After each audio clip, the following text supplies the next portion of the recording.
Hello, passionate Celtic supporters. Welcome back to your favorite corner for all things Celtic, where we break down the latest developments and dig into what's really happening behind the scenes at Lennoxtown. Since Sunday's game, things have been, frankly, a whirlwind, with chatter and speculation spreading like wildfire across forums, social media, and pundit debates. The week has been a storm of news, and it seems wherever you turn, there's another story about the current state of the club. It's clear that fans are uneasy, and for good reason, because what we're seeing on the pitch and hearing off it points to a club in the middle of a serious reckoning. Wilfried Nancy's tenure has barely begun, yet already the tension is palpable. There's talk from credible sources that players aren't exactly thrilled with the new regime, and the training methods have not been universally well received. It's a subtle unease, but one that cannot be ignored, because when the squad isn't aligned with the manager, performance inevitably suffers. This has been compounded by whispers surrounding long-serving goalkeeping coach Stevie Woods. After 18 years, his reported departure has sparked speculation, and the fact that Nancy was asked about it publicly indicates there's more beneath the surface than casual rumors. The atmosphere at Lennoxtown right now feels fragile, to say the least, and the disconnect between manager and players is becoming increasingly obvious. Observing the players' interviews and interactions over the past week paints a worrying picture. Liam Scales, after the match on Sunday, was asked why the squad appeared lost, and his response was brief, almost dismissive, leaving more questions than answers. Luke McCowan, too, hinted at the challenges of adapting to a new tactical system, emphasizing the need to trust the manager while subtly revealing a lack of full confidence. Austin Trusty added to this sense of unease, not entirely backing the manager in his comments. And then there's the reality on the pitch, where performances have yet to reflect a collective belief in Nancy's methods. The players simply do not seem to be playing for him, and that kind of division is a serious concern at any club, especially one with the weight of expectation that Celtic carries. Some argue that Nancy's previous success in the United States demonstrates his capabilities, but context matters. Different leagues, different pressures, and a club steeped in tradition like Celtic is not always an easy environment for any manager to immediately succeed in. Already, the early signs suggest that bridging the gap between the manager and the squad will be far from straightforward. Stephen McGowan recently outlined the club's predicament in stark terms. Essentially, Celtic has two options moving forward. The first is a swift parting of ways, with Nancy acknowledging that the appointment has not worked and making a clean break before investing further resources. There's historical precedent for quick changes at the club, though rarely at the managerial level mid-season. Dom McKay's brief tenure in 2021 is a reminder that these decisions can be abrupt and unforgiving. Nancy is a different figure altogether, with a different set of skills, but the principle remains: if there's an irreparable disconnect, action must be considered. The alternative, as McGowan suggests, is to back Nancy through the winter transfer window, strengthening his squad with players suited to his tactical vision, yet that carries its own risks, particularly if the board isn't fully confident that Nancy can turn the situation around. What happens if investments are made and Nancy is subsequently removed? It could leave the club with players who don't fit the next manager's approach, creating a strategic nightmare for the summer and beyond. Financial prudence and long-term planning are at stake, and it seems increasingly unlikely that Celtic will make bold, expensive signings mid-season, given the current instability. The squad itself presents a daunting challenge for Nancy, regardless of his managerial abilities. Injuries and absences have decimated attacking option, leaving the manager with few viable solutions on the front line. Sebastian Takte and Misha Analisha are away at AFCON, while Cameron Carter-Vickers, Alistair Johnson, and Callum Osmond remain unavailable due to fitness issues. Marcelo Sara and Kelechi Iheanacho are dealing with recurring hamstring problems, adding further uncertainty to selection.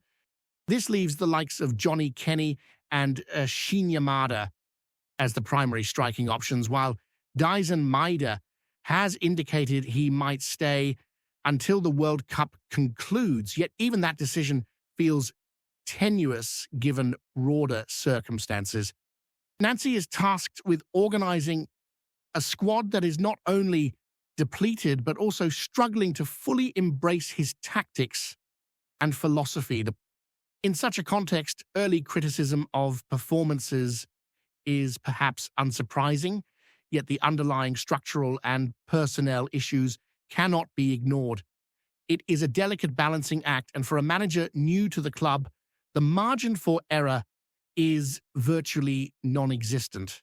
Meanwhile, former figures such as Martin O'Neill have made their presence felt in discussions, noting that he would have been willing to stay on for additional support during Nancy's first days. While O'Neill's comments may seem peripheral, they illustrate the unusual environment Nancy is entering, with the shadows of past successes and club legends ever present. Former managers like Brendan Rodgers are also making headlines with new ventures abroad. Yet these stories indirectly highlight the instability and flux within Celtic. Players, staff, and supporters alike are acutely aware of what has come before, and the weight of history exerts pressure in ways that complicate the present. For Nancy, the challenge is monumental. Not only must he instill belief and cohesion, but he must also navigate a club culture that is deeply engaged and highly critical, especially when results do not meet expectations. Looking ahead, the immediate fixtures and the squad's condition present a testing sequence for the manager. With key players unavailable and uncertainty surrounding others, the lineups for the next few matches may be makeshift at best.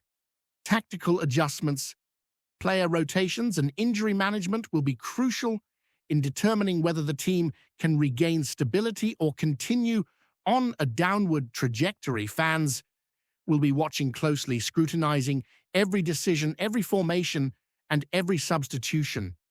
The sense of urgency is tangible, and the expectation for immediate progress is high.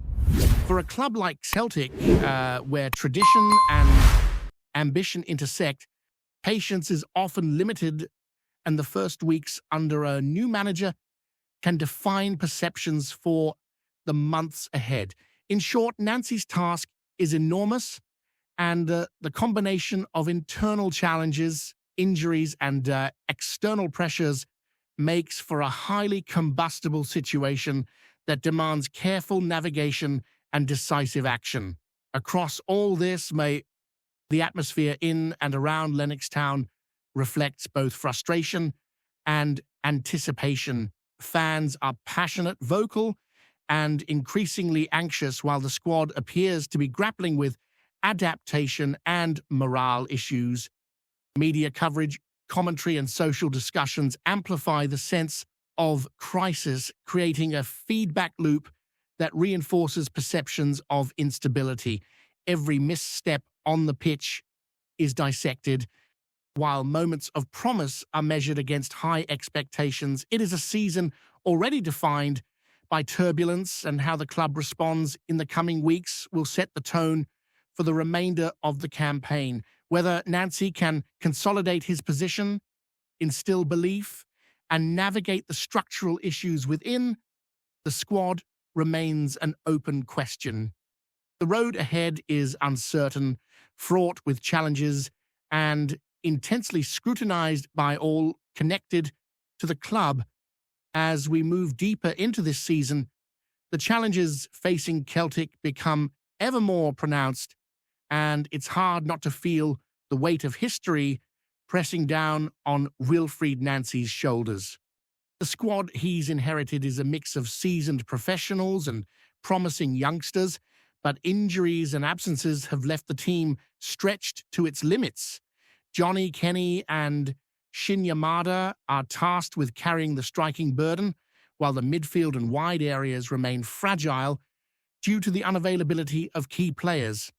Marcelo Sara and Kelechi Iheanacho's recurring hamstring issues mean that fitness management will be crucial, and it's likely that Nancy will need to rotate heavily to avoid further setbacks. Meanwhile, players who might otherwise form the backbone of the squad are away at AFCON, further complicating his options. The lack of depth in critical areas puts enormous pressure on both the manager and the remaining squad members, and it's clear that every match from here on will be a test not just of skill, but of resilience and adaptability. The question now isn't just whether Nancy can implement his style, but whether he can do so with a team that is in many ways incomplete and fractured. Beyond the pitch, the internal dynamics at Lennoxtown add another layer of complexity. The reported issues surrounding Stevie Woods' departure after nearly 2 decades at the club indicate a significant disruption within the coaching structure. For players, such departures are rarely trivial. They alter routines, affect morale, and signal instability within the management. Wilfried Nancy's interactions with his squad suggest a disconnect, with players not fully responding to his methods or directives. It's a subtle but significant problem because when players lose faith in a manager, performances inevitably dip, and the culture of accountability weakens. Interviews with players such as Liam Scales and Luke McCowan hint at this tension, and the collective body language on the pitch only reinforces the perception of disunity. Fans can see it, pundits can see it, and most importantly, Nancy himself must navigate it carefully if he hopes to gain traction before the season slips further away.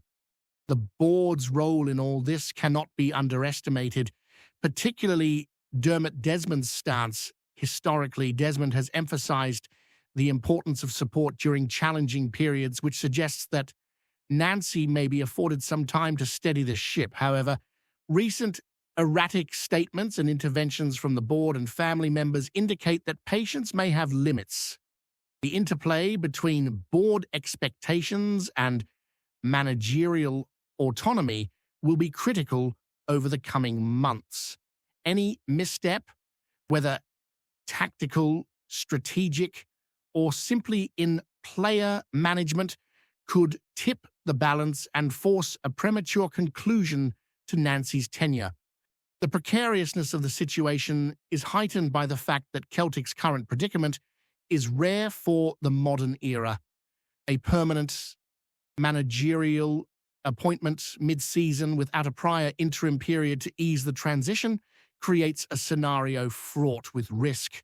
Historically, clubs that have navigated such transitions successfully often have the benefit of pre-season preparation, clear squad cohesion, and minimal off-field distractions, all elements that Celtic currently lacks. The transfer window looms as both a potential lifeline and a minefield. Should Nancy secure backing in January, he could reinforce the squad with players tailored to his system, perhaps shoring up weaknesses in attack and providing tactical flexibility. Yet the risks are substantial. If significant funds are invested and the manager is replaced shortly thereafter, the club could be left with assets ill-suited to future plans. Such a scenario would compound existing structural issues and create long-term headaches for whoever takes the reins next. Consequently, any winter acquisitions are likely to be cautious and measured, with an emphasis on minimal risk rather than dramatic transformation. This conservative approach, while understandable, limits Nancy's ability to effect immediate change, leaving him reliant on a squad that is far from ideal. The delicate balance between investment, tactical necessity, and long-term planning will define the January window, and fans must temper expectations accordingly. Off the pitch, the wider football world continues to influence Celtic's narrative. Brendan Rodgers' move to the Saudi Pro League underscores the magnetic pull of new opportunities and highlights the ongoing movement of managerial talent internationally. While his departure from European football to the Middle East was widely anticipated, it indirectly casts a shadow over Celtic, reminding supporters that loyalty and stability are often secondary to career trajectories. There's speculation that current Celtic players, unhappy with the club's current direction, might also be tempted by moves abroad if opportunities arise. Callum McGregor, for instance, is rumoured to be disillusioned with Nancy's methods, and while it's unlikely he would leave outright, such discussions highlight the underlying fragility of the squad. The modern football landscape is one where ambition, opportunity, and financial incentive frequently collide, and Celtic must navigate these currents carefully to avoid losing key talent. Before we proceed, subscribe to our channel and enable notifications to receive all exclusive news about Celtic FC. Don't miss any details about your favorite team. It's extremely important for Celtic FC fans. The whispers started low, carried on the cold air around the stadium, but they grew louder with every passing hour. Inside the club, behind closed doors, a line was drawn that few expected to hear so bluntly. Boardroom voices, usually careful and measured, are said to have delivered a verdict that has shaken the support to its core. He will never play for Celtic again. In a city where football is faith, such words land like thunder. No official statement has followed, no press conference to calm the waters. Instead, there is only silence, and in Glasgow, silence speaks volumes. The player at the center of this storm has gone from matchday regular to ghost in the space of a breath. Training ground sightings are dissected like clues in a mystery, every absence sparking fresh debate. Is this discipline, a clash of egos, or something deeper that the public has yet to hear? Fans gather outside the ground, in pubs, on late-night radio phone-ins, trading theories and half-truths. Some swear the decision came after a heated exchange. Others hint at broken trust that could not be repaired. What is clear is that the language coming from the top leaves little room for compromise. When a Celtic director is quoted as saying a player will never wear the hoops again, it sounds final, almost ruthless, yet football is rarely that simple. History at this club is full of dramatic exits, only for time and necessity to soften hard lines. Still, the current mood feels different. There is a sense of finality, a belief that bridges have been burned beyond repair.